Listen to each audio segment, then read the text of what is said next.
Hello everyone and welcome back to another part of my F1 23 My Team Career Mode. Episode number 2 today for this Saudi Arabian Grand Prix here in Season 1. If you did miss last episode, I do recommend you check it out before you see this one because that was the start of our race and it will tell you a lot about where we are. We finished 8th, which coincidentally was exactly the same position where we finished in the AlphaTauri in Season 1 in Bahrain, but we did get that fastest lap right at the end. We did the medium to soft strategy, which ended up providing a good overcut for us, and we came out ahead of Carlos Sainz, who didn't have the best race, as did Ferrari, who we are ahead of in the constructors. Leclerc got an engine failure, and some things are just like real life, it seems. But heading into Saudi Arabia, hopefully we can emulate another one of those performances. Just going to do a bit of activities now. I just choose the best ones for the team in general because I'm more focused on the cash and resource points over the actual claim. I'm not really too fussed about that. Bit of R&D, but no spend. Obviously, we don't have the increased, and our chassis fails. Yay us! So we're going to have to repurchase that. That still will come in time for Jeddah, guaranteed, which is good. It's annoying. Our other chassis upgrade succeeds, which is good. I have a personal department, focus or awareness. Now, I think this is quite easy, to be honest. Awareness, it's got to be, because focus just increases and decreases. While awareness, once you've increased it, stays like that. So increasing his focus might boost it, temporarily, but not really permanently. So he's now 63 awareness, and he's 41 rated, is our teammate Felipe Drugovich. Now our other chassis upgrade, guarantee success, nice. Wait, I think it is, yeah. So now we have a lot of more upgrades to purchase on the chassis side of things. And the weather, dry as you probably expect, and now we are right on the back of Alpine in the R&D chart. We don't have increased, the AI don't have reduced, so this is all from just pure upgrades. But we did make 2 upgrades into this weekend, to be fair. We're right on the back of Alpine, so we should expect to be competing for points once again in Jeddah. So now done practice, and we've got a bit of R&D to spend. So we're going to see what we can do. Our aero does not look good, by the way. Our powertrain looks fine, but we really need to get more drag reduction. But I think about a chassis upgrade because weight reduction at the start is, so key, to be honest. Weight reduction, weight redistribution. But then I see this drag reduction, but our department capacity is reached, so we can't do that. Obviously, we have Spec 1 on the chassis, which is really helpful for more upgrades, etc. So we're going to buy this major weight redistribution, and that won't leave us with any R&D points to spend anywhere else. We've still got quite a way to bridge that gap to Red Bull, but now let's head into quali. I'm super excited. This street circuit is one of my favourites on the calendar.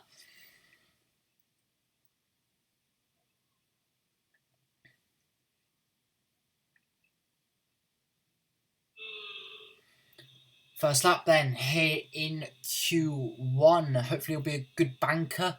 We should really be making it into Q2, and if not, the Q3, really. Our car is the 6th best, but we are right with Alpine. So me and my teammate should be my teammate and I, if you want to get all fussy about it. But either way, we should be really competing for points at every race so far. Obviously, we chose that Ferrari engine at the start of the season. So that's going to be good. And that could obviously give us a lot of power, but not as much durability. Up to the line then, our first lap is a 1:32, which is good. 0.3 off the pace, but ahead of Ocon, which is crucial, and that gets us through into Q2. Solid lap time from us, exactly where we should be, ahead of both Alpines as well. And Sainz is repenting for that awful Bahrain with first in Q1. Felipe Drugovich just gets knocked out by about 0.02 of a second. Really unfortunate for him, but he's only a rookie, so I'll let him get away with it at the moment. And this is only his second race, so I'm sure, and obviously the car's really heavy and stuff, so we'll let him have that one. So, our second lap then here in Q2, first lap in Q2, second lap overall. This is on the one set, and this lap, awful. I think that's an awful lap, to be honest. It's just didn't really, chain any corners together. So we're going to have to go again then, at the death of the session. And look at that. We've done 2 corners, and on the exit, we're already 0.3 up. And, that's in general how we need this lap to go. Hamilton also down in P15. Really disappointing quali from him. And now 0.7 up. I mean, this sector is really... when you chain it right, you get it perfectly. Go a bit off track there and lose time from it. That might cost us, but 0.7 up and 0.4 faster than Valtteri Bottas. And somehow we've been... I don't know if this is a glitch or something, but somehow now we're in P10.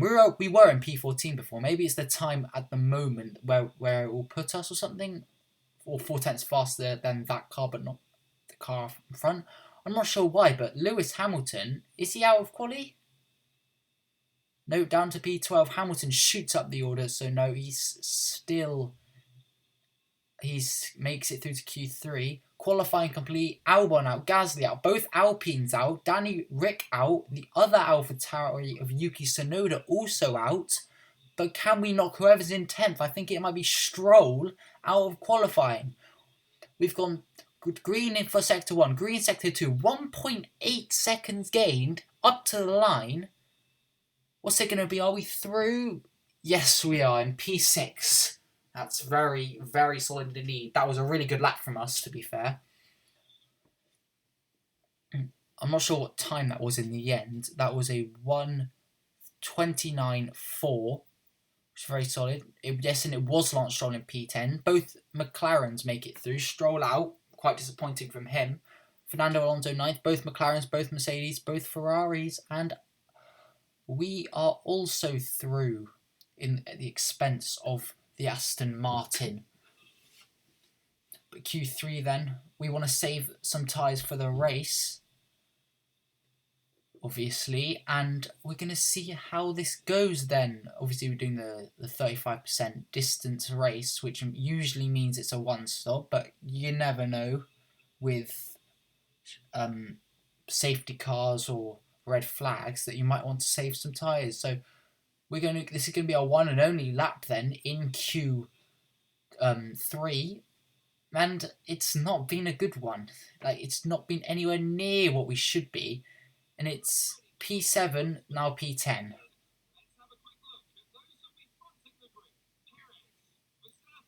And Charles Leclerc. Well, that wraps up qualifying, but don't worry, we'll be back tomorrow as we head into the Grand Prix. A very mixed up grid order then. Red Bull 1-2, followed by a Ferrari 3-4, followed by a Mercedes 5-6, a McLaren 7-8, and then probably would have been an Aston Martin 9-10 if it weren't for us. Awful lap from us though. We should be setting in the 129s like we were in Q2.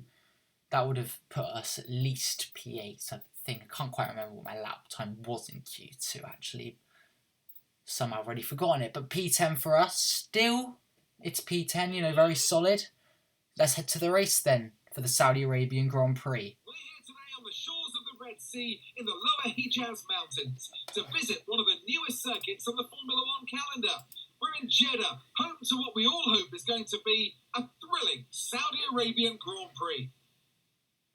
So with Jeddah already being one of the newest circuits in Formula One, it seems that the drivers will now also have to figure out how to tackle it in these unusually wet conditions. Like many other street circuits, this is a very technical drive. Some of these corners are challenging enough in the dry. So it's going to be interesting to see just how the drivers fare in this weather. It's time to see how our drivers are stacking up after yesterday's exciting qualifying session.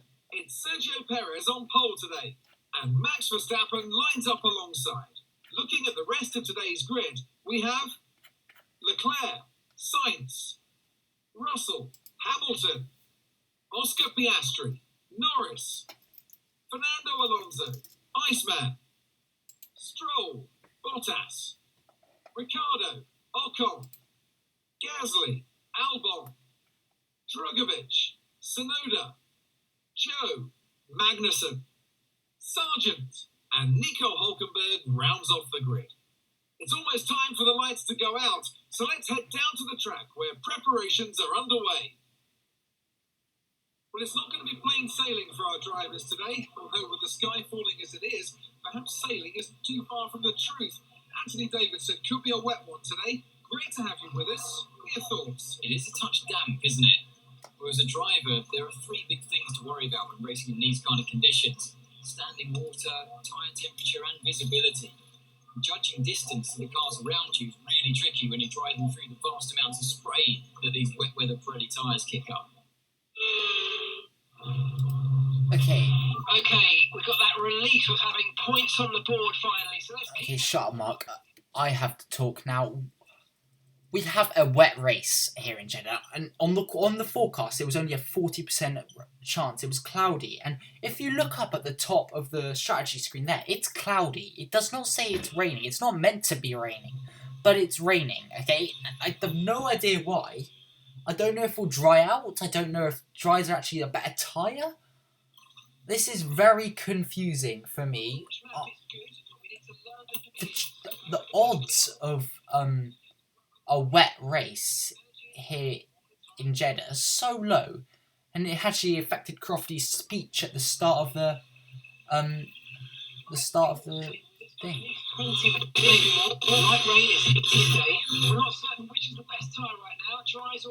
So dry could be better, and I was about to say before I switched to the weather, it's actually affected Crofty's pre-race talk. I don't know what you call it, but that's going to be very interesting then. A very wet Saudi Arabian Grand Prix, lining up to the grid then, 0.3. So, well, wet Jeddah. Here we go then, 5 red lights into a wet Jeddah Corneo street circuit. It's lights out and away we go. We don't get the best of starts in this wet, not really what we wanted. Can we try and dive down the inside? Or get squeezed by Alonso. Piastri making it 3 wide with us and Fernando. And we get Piastri on the exit. That's crucial for us. But Piastri comes back at us. Can we defend? Yes, we can. So that's Norris, sorry. Norris, my apologies. Norris down. He's lost a lot of positions then. I'm not sure if we were 3-way Piastri. But either way, Piastri up in P6 now, I believe. Really doing well for the rookie. But, well, wow is all I can say. We actually somehow gained positions from that. And now let's see if we can get Fernando Alonso. But no, 2.6 seconds behind on lap 2. So now here comes Oscar Piastri. I keep saying Oscar Piastri. No, here comes Lando Norris. We tap the wall, give it a bit of a love tap. Hopefully you haven't got any damage from that. And Lando Norris now, surely he's going to go for the move here. He's only 3/10 back, and confirm we haven't got any damage, but immediately after we tap the wall again. And then through the final corner, Norris doesn't go for the move, but I'm sure he will. And now here's something he will into going on to straight, which he does. We deploy a bit of ERS just to defend. And here's something that's really bizarre. DRS has been enabled. So, does that mean dries are the faster tyre? I mean, I don't particularly want to check it out. All the AI are on inters, and the AI obviously are really good in the conditions where it's like all almost balanced. But Norris here with DRS going for the overtake on us. What? Why is Norris going for the move on us with DRS? I mean, I don't have a problem with him going on for the move on us, but I do have a problem with him having DRS. Where he has got that from, I have no idea. And here he comes again, lap 4. Alonso and Piastri and Hamilton and the rest of the pack just dropped us. Norris goes to move on the outside. We dive back down the inside, switch to the right, from right to left, and back up into P9.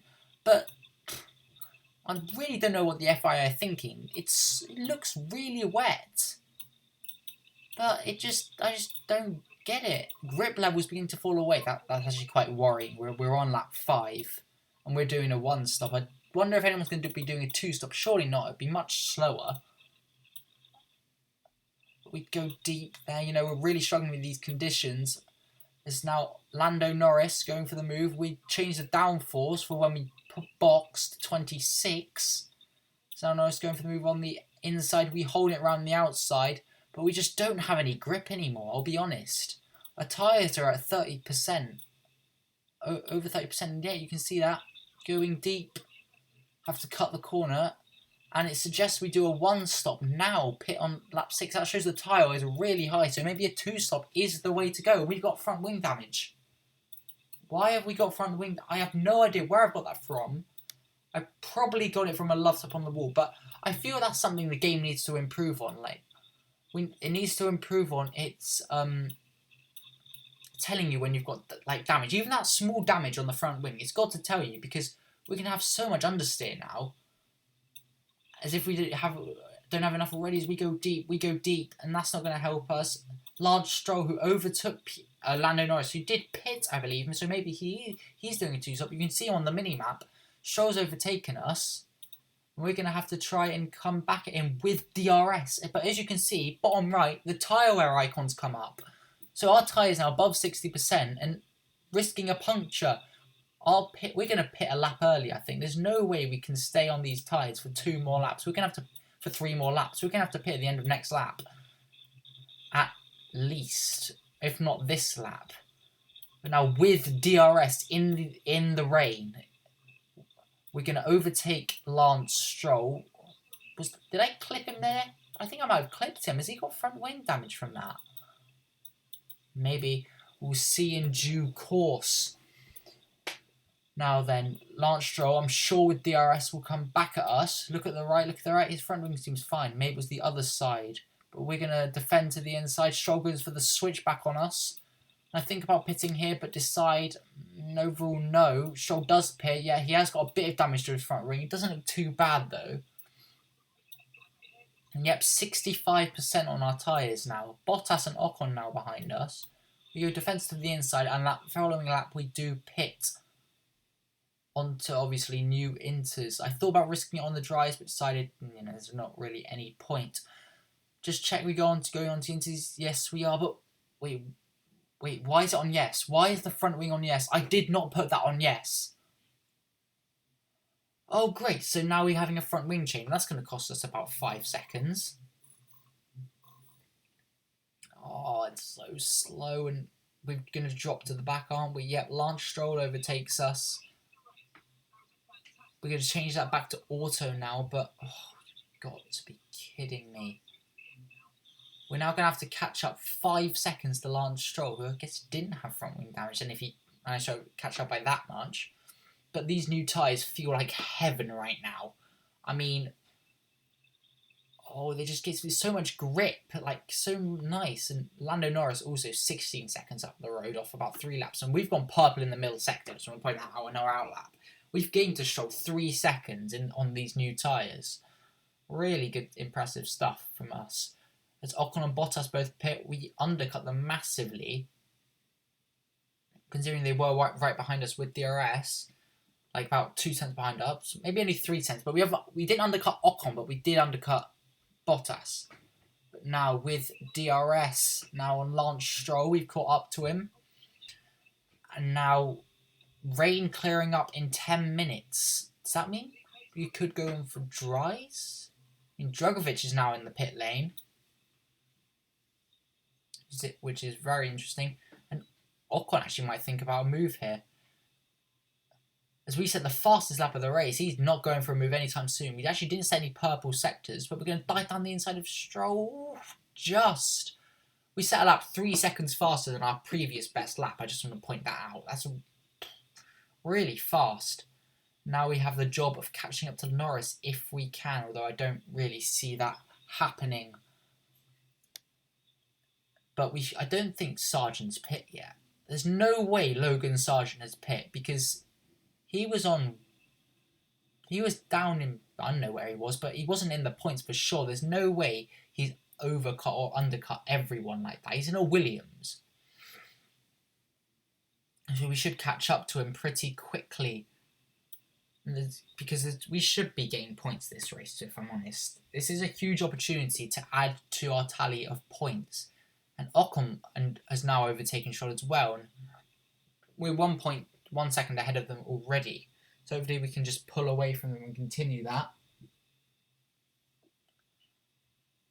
But we'll see. And now the track. Thanks Leclerc. He just stole my fastest lap by 4/10. Yeah, I know, buddy. And we don't take that corner well at all. And Ocon's probably going to have DRS, and he's probably going to go for the move on us. If I fear, yes, he is going to go for the move on us. We squeeze him to the inside, and then cut quite aggressively on him. But he does get a very good exit. Ocon with a good exit. We squeeze him once again, not having any of that.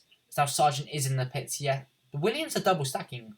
That's quite interesting, actually. As Ocon overtakes us, we overtake Albon as well, because he pitting as well. We're up into P10, so we've only lost that position to Lando Norris, who pit onto the Inters early, because I think he's doing a 2-stop low. So hopefully he does pit again. I still can't believe this is a wet race, by the way. The chances of that are very minimal. But hopefully we can just keep this P10 and get a singular point, which will be huge in the constructors and, well, in the drivers as well. But we'll see. As Ocon and Stroll are going wheel to wheel. And our tyres, by the way, are holding out a lot better than our first set. Our first set, after 6 laps, were about 35-36%.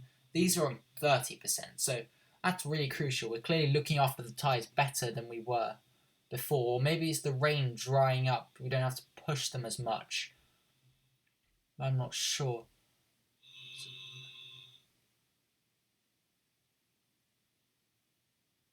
So now I pause it just quickly. Go get something.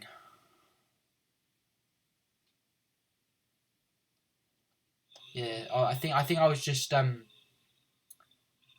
think my something fell off my desk here. I just went pick it up. But anyway, Stroll overtakes us with DRS. Not really a surprise, but I'm sure we'll be able to come back at him. I tried to stay behind at the detection point, but the detection point's like so on the corner. It's really difficult. So Stroll once again will have DRS on us. But he just is, and there he goes then. He didn't move up the slipstream for a bit of time. As Stroll goes down our inside, we go back down the inside, and then Ocon as well, going 3 wide there. That's brave of him. He also tried to overtake us, but not having any of that. Keep that P10. As we tap the wall there, or maybe that's what gave us front wing damage last time, or maybe that's what upped our tyre wear, because on the past couple of games, if you you can damage the tyres by tapping the wall as well.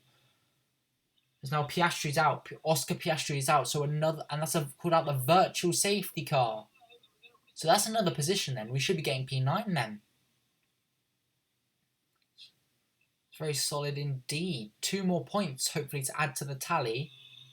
But lap 15, I make the call. The track dried up so much under that VSC. Its slowdown was so down. We're gonna pit.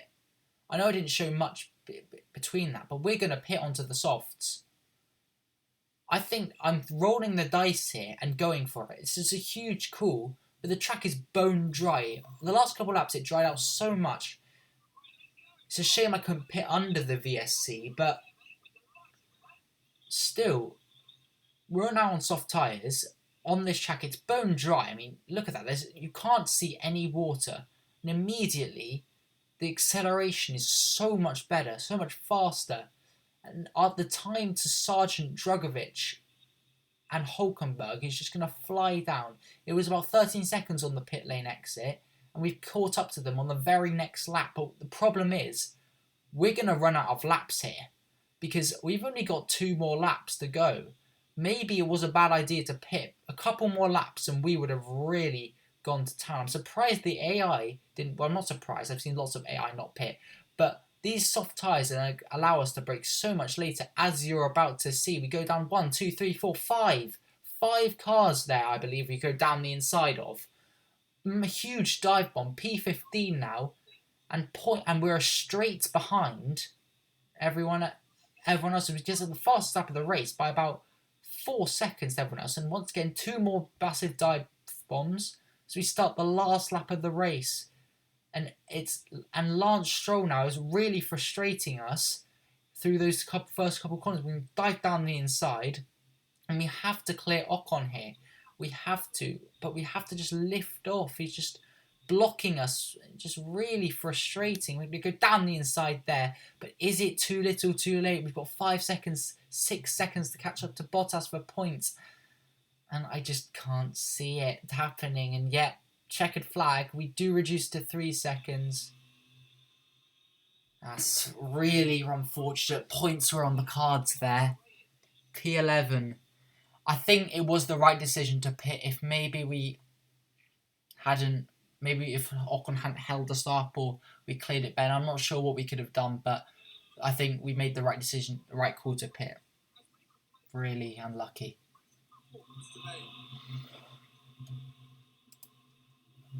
Well, Anthony Davidson, a resounding victory today, but what set them apart from the rest? I feel like consistency was probably the key today. There's being quick, and then there's being quick lap after lap after lap. If you can do that, you can capitalise on other people's errors without making many of your own. And that's an approach that can push you a long way up the field. And here we are, a team that is no stranger to the podium, taking their place on top once again. A sublime race today, and a stunning win for Ferrari.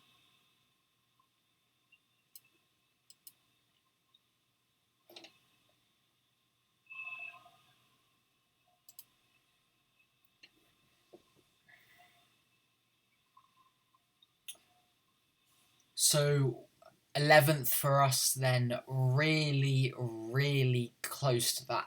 Agonisingly close to those points. And, we didn't even get the fastest lap in the end. Not that it really mattered, but it would have made it 2 out of 2 for our fastest laps. Lando Norris stole it on the last lap of the race. I believe he pit off the mediums onto the softs. Max Verstappen should be pleased with his performance, making gains at the top of the table. So, Anthony Davidson, who would you rank as your driver of the day?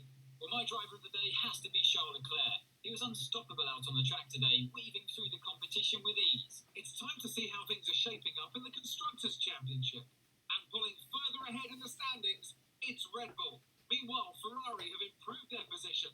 A strong weekend for them as they fight their way towards the top.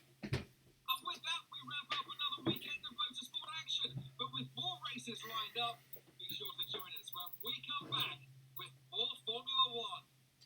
P11 for us then. Yeah, Lando Norris did pit again off the softs onto the mediums on the last lap or something. But we were so close. Maybe the right decision wasn't to pit, but